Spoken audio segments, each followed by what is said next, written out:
오늘 이 저녁에 우리에게 주시는 하나님의 말씀은 우리 사무엘상 23장 우리 19절에서 29절까지의 말씀을 우리 함께 교독하겠습니다. 우리 구약성경 448면에 있습니다. 사무엘상 23장 19절에서 29절까지의 말씀, 구약성경 448면에 있습니다. 우리 한 절씩 교독하겠습니다. 19절 제가 읽겠습니다. 그때에 10사람들이 기브아에 이르러 사울에게 나와 이르되 다윗이 우리와 함께 광야 남쪽 하길라산 숲을 요새에 숨지 아니하였나이까. 그라운즉 왕은 내려오시기를 그를 내 손에 넘길 것이 우리의 의문이다. 사울이 이르되 너희가 나를 긍휼히 여겼으니 여호와께 복 받기를 원하노라. 어떤 사람이 내게 말하기를 그는 심히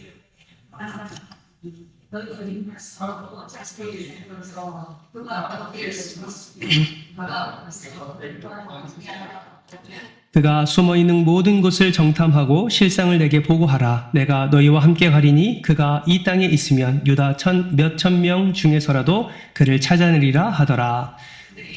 사울보다 먼저 시브로 가니라. 광야 남쪽 마온 광야 아라바에 사울과 그의 사람들이 찾으러 온 것을 어떤 사람이 다윗에게 아뢰매 이에 다윗이 바위로 내려가 마온 황무지에 있더니 사울이 듣고 마온 황무지로 다윗을 따라가서는 사울이 산 이쪽으로 가매 다윗과 그의 사람들은 산 저쪽으로 가며 다윗이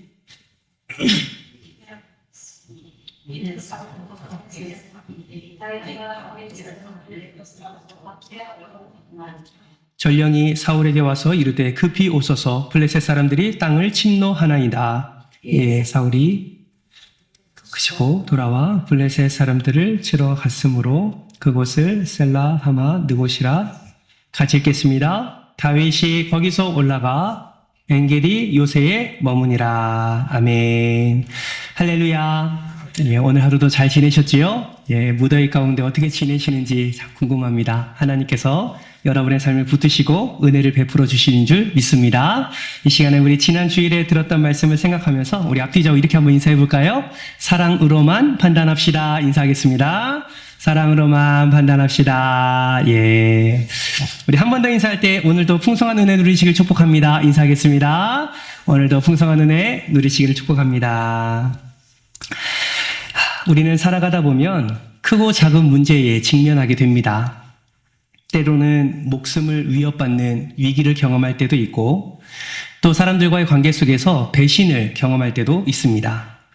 모함을 당할 때도 있지요. 그런 일이 없이 평탄하게 살아가면 참 좋겠는데 우리의 의도와는 다르게 이런 어려움들은 너무나 비일비재하게 일어나는 것 같습니다. 그 많은 어려움 중에 어떤 일들은 우리의 마음에 상처가 되어서 그 상처로 말미암아 더 힘든 그런 삶을 경험할 때도 있습니다. 여러분은 사람들과의 관계 속에서 어떤 것이 가장 큰 상처가 되십니까? 아마도 제가 생각할 때는 사랑하는 사람들로 당하는 배신감이 아닌가라는 생각을 해보게 됩니다. 정말 믿었던 친구가, 정말 믿었던 가족이 나를 배신하고 모함하고 그렇게 억울하게 무엇인가를 뒤집어 씌울 때에 그 배신감은 정말 말할 수 없는 상처를 우리의 마음과 영혼에 남기게 됩니다. 오늘날에도 이러한 배신이 너무나 난무하고 있지요. 어떤 사람들은 현실이 영화보다 더 잔인할 정도로 이 땅에 많은 배신들이 난무하는 것을 우리는 보게 됩니다. 가장 흔한 것이 아마도 부부간에 일어나는 외도가 아닐까 생각을 해보게 됩니다. 많은 가정들이 지금 무너져 있고 많은 가정들이 지금 흔들리고 있는 것을 우리는 보게 됩니다. 뿐만 아니라 같이 재정을 모아서 공동 투자를 하고 열심히 사업을 일궈 나가다가 그 믿었던 그 투자자에게 배신을 당하는 일도 있고 또 친구와의 관계 속에서 정말 믿었던 친구에게 나의 어려운 삶을 고백했는데 그 어렵고 아프고 고통스러운 그 일들이 다른 이들을 통해서 내 귀에 들려올 때는 너무나 많은 어려움이 우리의 마음 가운데 있게 됩니다. 오늘 본문에서도 다윗은 배신을 당합니다. 여러분, 누구에게 배신을 당합니까? 우리 지난주 수요일날 함께 살펴본 것처럼 목숨을 다해 구원해준 그 그일라 주민들이 이번에는 사울에게 다윗을 배신하고 다윗의 무리가 지금 이곳에 있다라고 일러주는 것을 우리는 살펴보게 됩니다. 목숨을 걸고 블레셋과의 싸움에서 승리를 하고 그들의 목숨을 구원해 줬는데 그들은 다윗이 은인임에도 불구하고 사울의 창이 두려워서 다윗을 밀고 하는 그런 어리석음을 나타내게 되었습니다. 근데 참 안타까운 것은 그러한 과정 속에 이 그일라의 사람들의 태도가 너무나 안타깝습니다. 자신을 구원해 준 다윗과 그 무리들을 오히려 더 존중하고 오히려 더 섬겨야 되는데 그것을 사울에게 밀고한 것도 모자라 그 밀고하는 과정 가운데 이 그일라 사람들의 태도가 너무나 좋지 않았기 때문입니다. 여러분, 그일라 사람들은 어떻게 다윗과 그 무리를 사울의 사람들에게 밀고를 하게 되었습니까? 여러분, 오늘 보면 20절 말씀을 한번 보실까요? 20절 말씀을 우리 같이 한번 읽겠습니다. 시작. 그러하온즉 왕은 내려오시기를 원하시는 대로 내려오소서. 그를 왕의 손에 넘길 것이 우리의 의무니이다 하니. 그를 왕의 손에 넘길 것이 우리의 무엇이라고요? 의무라고 말합니다. 자신의 목숨을 살려준 그 다윗을 마치 이렇게 해야만 된다라는 그런 생각으로 당연함으로 그것을 사울에게 다윗의 위치를 알려주는 그 어리석음을 그일라 사람들이 행했던 것이죠. 정말 배은망덕하지 않을 수가 없습니다. 은혜를 원수로 갚고 있습니다. 여러분, 이것을 들었을 때 다윗의 마음이 어떠했을까요? 다윗이 경험한 이 배신감은 그 무엇으로도 설명할 수 없을 것입니다. 여러분, 이 배신의 결과가 무엇입니까? 오늘 26절 말씀은 이렇게 말씀하고 있습니다. 사울이 산 이쪽으로 가매 다윗과 그의 사람들은 산 저쪽으로 가며 다윗이 사울을 두려워하여 급히 피하려 하였으니 이는 사울과 그의 사람들이 다윗과 그의 사람들을 애워싸고 잡으려 함이었더라. 여러분, 배신의 결과가 무엇입니까? 사울이 다윗의 코앞까지 오게 되었고 사울이 이쪽 편에 있을 때 다윗은 저쪽 편으로 도망가고 또 사울이 저쪽 편으로 갔을 때 다윗은 또 긴박하게 도망갈 수밖에 없는 그 상황 가운데 놓여 있다라는 것이죠. 마치 토끼 몰이를 하듯이 사울은 수많은 군대와 함께 다윗과 그 무리를 잡으려고 점점점 그 범위를 좁혀오고 있는 상황 가운데 있다라는 것이죠. 여러분, 다윗이 얼마나 두려웠을까요? 사울이 점점점 자신에게 올 때, 그 문제가 자신에게 올 때, 그 고통과 그 아픔이 자신에게 올 때, 자신이 감당할 수 없는 그 상실감과 그 좌절감과 그 어려움이 자신에게 다가올 때 다윗의 마음은 어떠했을까요? 여러분, 다윗은 산산이 부서지는 자신의 마음을 고백하게 되는데 그 고백이 어디에 담겨 있냐면 시편 54편에 그 고백이 담겨져 있습니다. 여러분, 시편 54편 1절 말씀을 한번 보실까요? 화면을 보면서 한번 보십시오. 이렇게 말합니다. 하나님이여, 주의 이름으로 나를 구원하시고 주의 힘으로 나를 변호하소서. 2절입니다. 하나님이여, 내 기도를 들으시며 내 입의 말에 귀를 기울이소서. 지금 하나님 앞에 그 간절한 마음, 그 절박한 마음을 하나님께 다급하게 하나님의 이름을 부르며 자신의 마음을 토해내고 있습니다.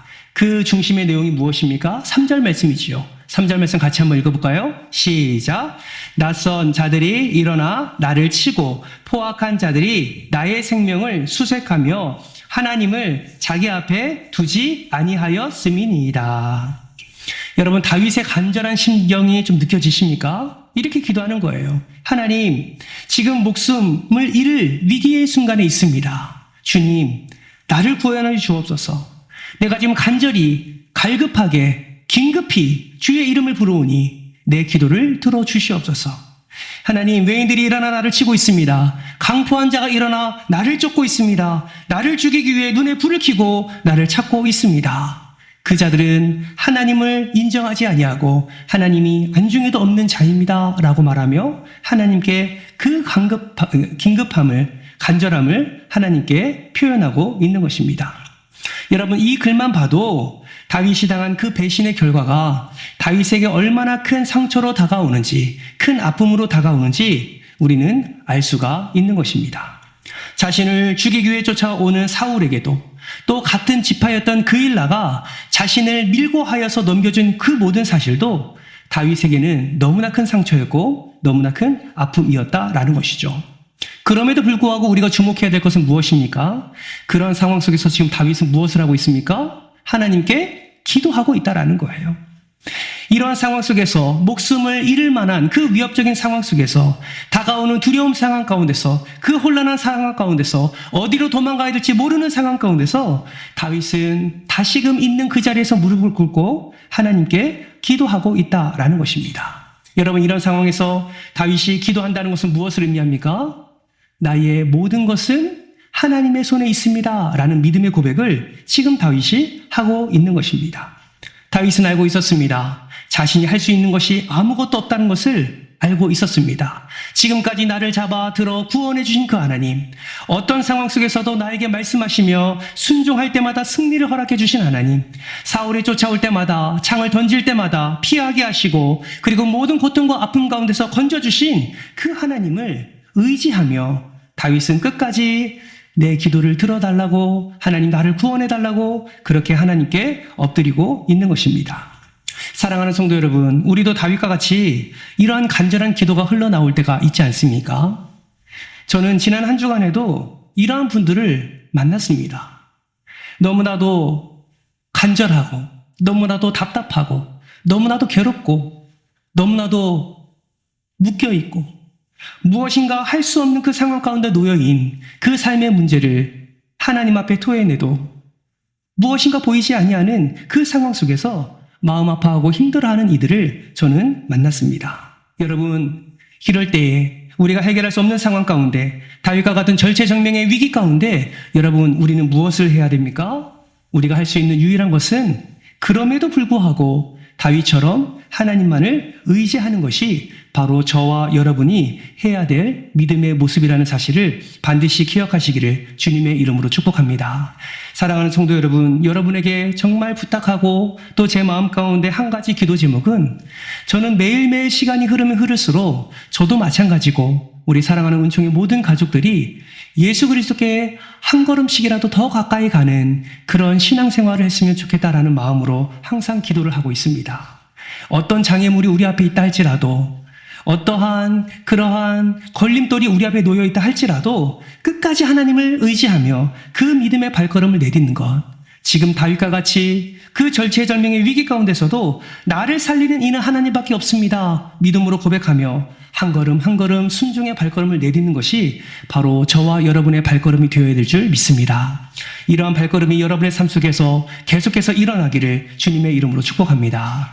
하나님께서는 우리의 연약함을 아십니다. 그래서 성경 말씀 곳곳을 통해서 내가 너와 함께 하겠다라는 말씀을 항상 말씀해 주시죠.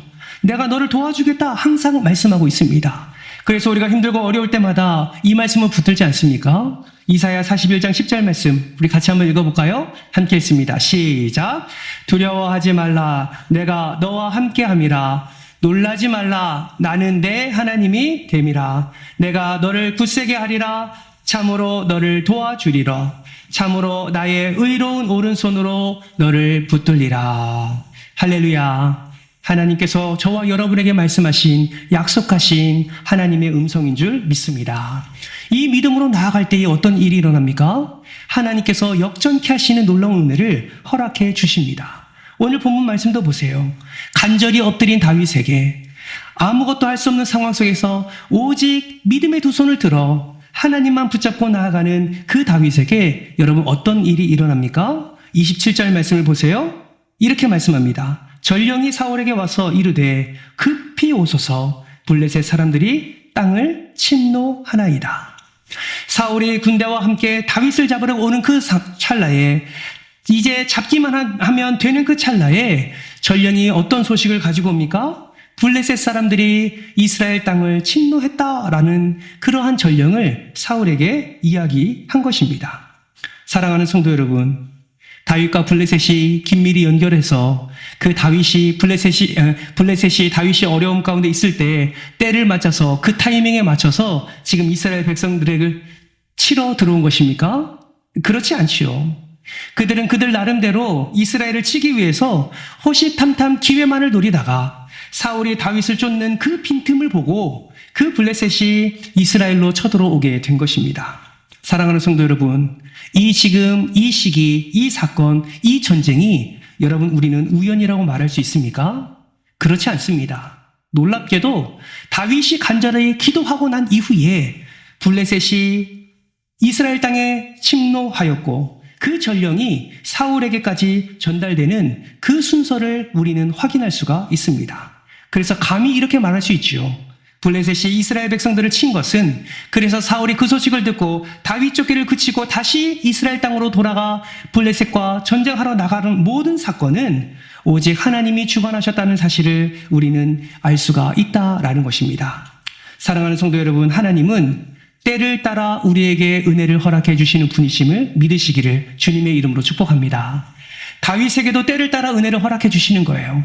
간절히 기도하는 그 자리에 가장 적절한 때에 하나님의 은혜가 공급되는 것입니다. 그러니 그 어려움 가운데서 다시 건지시는 하나님의 은혜를 다윗이 누리게 된 것이지요. 여러분, 사울이 그 블레셋이 침공했다는 소식을 듣고 돌아갔을 때 그곳 이름을 무엇이라고 말했습니까? 셀라 하마느곳이라고 이름을 합니다. 셀라 하마느곳. 여러분 무슨 뜻일까요? 분리하는 바위라는 뜻입니다. 이것은 무엇을 의미합니까? 하나님께서 다윗 자신을 사울로부터 분리해서 살리셨다라는 믿음의 고백이 담긴 뜻이라는 것을 우리는 기억해야 될 줄 믿습니다. 다윗뿐이겠습니까? 저와 여러분의 삶 속에서도 마찬가지입니다. 저와 여러분의 삶 속에서 그 간절함으로 하나님께 엎드리는 그 순간, 하나님께 간절함으로 기도하는 그 순간 하나님께서는 그곳을 셀라하마 느곳으로 삼으시고 우리에게 모든 어려움과 모든 문제 가운데 분리하여 하나님의 놀라운 구원의 은혜를 허락해 주실 줄 믿습니다. 이것이 계속 경험되어지면 우리는 어떤 은혜 가운데 살아가게 됩니까? 날마다 은혜를 허락해 주신 하나님, 구원해 주신 하나님을 확신하며 그 확신 가운데 담대함으로 예수 그리스도께 나아갈 수 있고 하나님의 영광을 우리가 돌리는 삶을 살아갈 수 있는 것입니다. 이 땅에 수많은 그리스도인들이 그렇게 살아가기를 힘쓰고 있습니다. 특별히 1900년대에 미국의 가수였던 케이트 스미스라는 여인도 이러한 경험을 통하여 하나님께 영광 올려드리는 삶을 살아갔던 사람 중에 한 사람입니다. 여러분, 케이트 스미스라는 자를 아십니까? 이 가수는 God Bless America라는 노래를 불렀지요. 하나님, 미국을 축복하소서 이 노래를 불렀을 때 수많은 사람들로부터 칭찬을 듣는 아주 유명한 가수였습니다. 어느 날 이 가수에게 기자가 이런 질문을 했습니다. 스미스 양, 당신은 언제 봐도 자신감이 넘쳐 흐르고 승리의 확신을 가지고 있는 것 같습니다. 당신의 생활 철학에 대해서 말해줄 수 있습니까? 이러한 질문을 이 가수가 받았습니다. 이 케이트 스미스는 자신이 어렸을 때부터 이러한 자세와 태도로 살아왔음을 이야기하며 자신이 이러한 삶을 살아갈 수 있는 신앙을 가지게 된 동기를 그들에게 말해 주었습니다. 그가 경험한 것은 이것이었습니다. 어렸을 때 친구 2명과 함께 보트를 탔습니다. 그 보트는 이렇게 노를 젓는 그런 보트였습니다. 자신을 포함해서 3명이 바다에서 보트를 노저으며 놀고 있는데 너무 정신없이 놀다 보니 썰물에 밀려가는 것도 모른 채 그렇게 놀고 있었다고 합니다.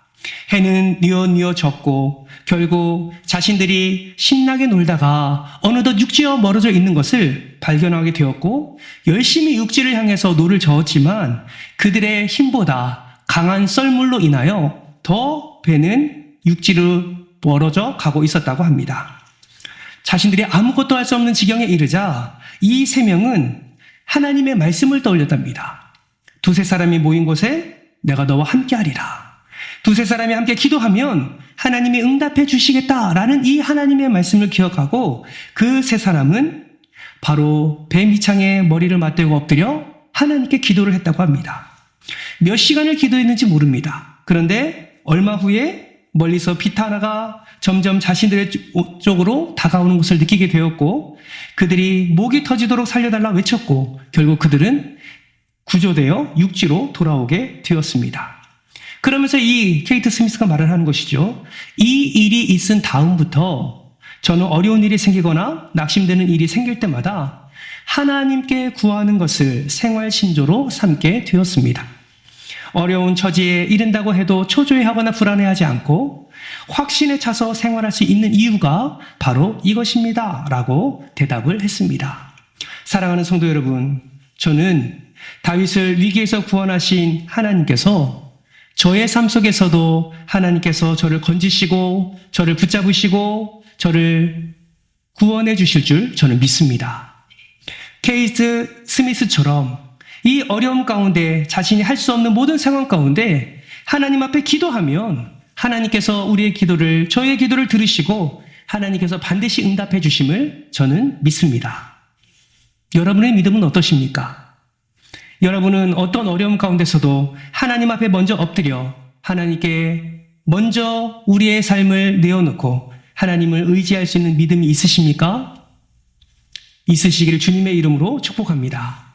내 지혜가 아닙니다. 내 뜻이 아닙니다. 내 능력이 아닙니다. 정말 어려울 때에 오직 하나님만을 의지하고 끝까지 주님을 붙들 때에 하나님께서는 반드시 하나님의 뜻을 저와 여러분의 삶 속에서 이루어 주실 줄 믿습니다. 그런데 여러분, 우리가 기억해야 될 것도 하나가 있지요. 그것이 무엇이냐면 때로는 하나님께서 우리를 위기 속에서 건져내지 않으실 때도 있다라는 사실입니다. 매번 기도할 때마다 응답되면 참 좋고 우리가 원하는 대로 기도의 응답이 되어서 그 모든 문제와 아픔 가운데 건져주심의 은혜를 경험하면 참 좋겠지만 하나님은 하나님의 영광을 위하여, 하나님이 계획하신 바를 위하여, 하나님의 뜻하신 바를 위하여 잠시 잠깐 우리를 고난 가운데 두실 때도 있다라는 사실을 반드시 기억하셔야 됩니다. 여러분, 누구를 통해서 알 수 있습니까? 바로 예수님을 통해서 알 수 있지요. 여러분, 예수님이 어떤 위기가 있었습니까?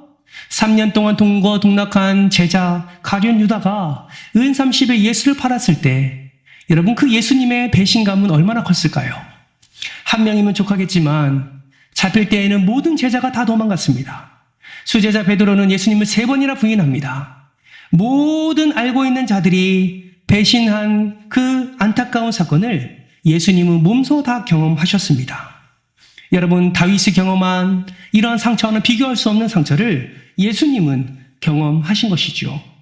이뿐만이 아닙니다. 예수님은 십자가를 지기 전에 겟세마네 동산에서 기도하지요.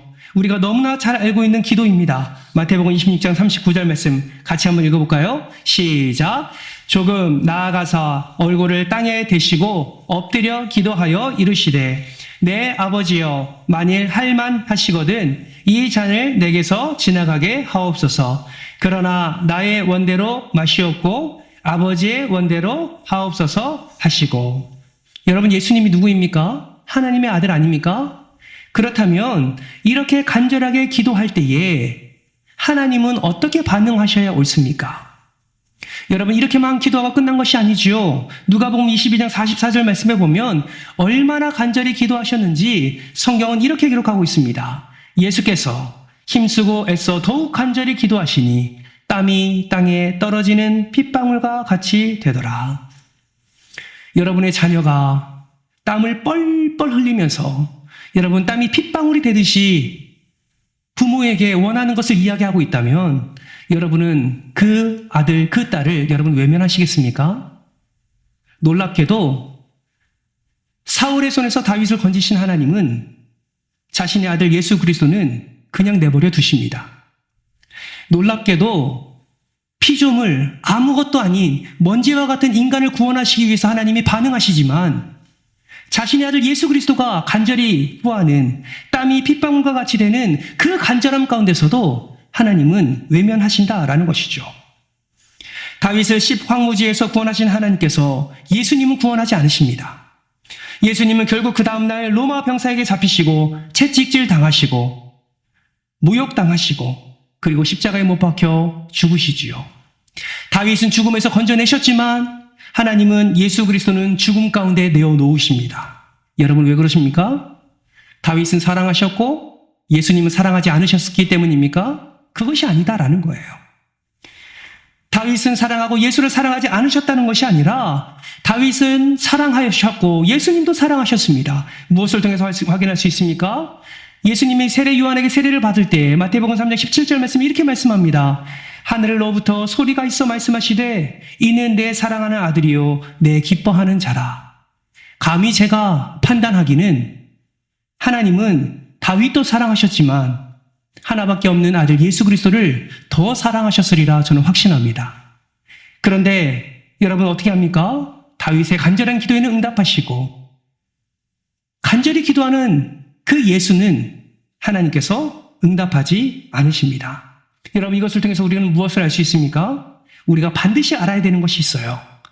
고난 가운데서 건져주심은 우리를 사랑하시기 때문이고 고난 가운데 내버려 두시는 것은 우리를 사랑하지 않기 때문이 아니라 고난 가운데 내버려 두시는 것도 하나님께서 우리를 통하여서 이루어 가실 하나님의 놀라운 계획과 하나님의 놀라운 뜻과 그 과정을 통해서 하나님이 영광을 나타내 주실 그 놀라운 일들이 계획되어 있다는 것을 우리는 반드시 기억해야 한다라는 것입니다. 그러므로 여러분, 지금 내 육체의 질병으로 인해 내가 너무 아프고 너무 견딜 수 없다 할지라도 하나님이 날 사랑하지 않는가, 하나님이 날 버리셨는가 라는 생각을 우리는 해서는 안 됩니다. 지금 내 삶에 내 사랑하는 가족, 내 사랑하는 자녀들이 잘 풀리지 않고 뭔가 우리가 기도한 대로 뭔가 잘 세워지지 않고 뭔가 잘 열려지지 않는 것 같고 뭔가 하나님의 은혜가 없는 것 같다라고 여겨질 때라도 하나님은 우리 가정을 사랑하지 않아. 하나님은 우리의 자녀를 붙잡지 않아. 하나님은 우리를 선한 길로 인도해 주시지 않아. 이러한 생각을 우리는 내어버려야 한다라는 것입니다. 사랑하는 성도 여러분, 우리가 가져야 될 바른 태도는 무엇입니까? 다윗이 고난 중에 있었지만 계속해서 쫓기는 위협 가운데 있었지만 그럼에도 불구하고 하나님을 더욱더 신뢰하고 그 어려움 가운데서도 하나님께 엎드린 것처럼 그렇게 엎드릴 때 하나님께서 그를 훈련시키시고 나중에 왕으로 삼으셔서 그를 통하여서 하나님의 나라를, 그를 통하여서 하나님의 놀라운 나라를 확장해가는 그 놀라운 통로로 사용해 주셨던 것처럼 저와 여러분도 다윗처럼 어떤 위기 가운데서든지 엎드릴 때마다 우리를 통하여서 하나님이 놀랍게 역사하신다는 사실을 반드시 기억하시기를 주님의 이름으로 축복합니다. 여러분, 우리의 삶은 지금도 하나님이 역사하시는 중이심을 여러분 기억하시길 바랍니다. 그러므로 우리는 무엇을 해야 됩니까? 끝까지 하나님을 의지하는 믿음으로 주님 앞에 서야 되는 것입니다. 예수 그리스도를 통해서 수많은 영혼을 구원시키신 것처럼 한 사람의 선교사의 그 순교를 통하여 한 나라를 이렇게 세우시는 것처럼 저와 여러분의 그 삶을 통해서도 많은 이들을 구원시키시며 또 하나님 나라를 세워가시는 그 하나님의 놀라운 은혜를 우리는 반드시 기억해야 될 줄 믿습니다. 말씀을 맺겠습니다. 수많은 유대인들이 학살을 당하고 수많은 죄 없는 그리스도인들이 독일 수용소 아우슈비츠에 죽어가는 그 현장 속에서 유대인들이 눈물 흘리면서 외친 질문이 있습니다.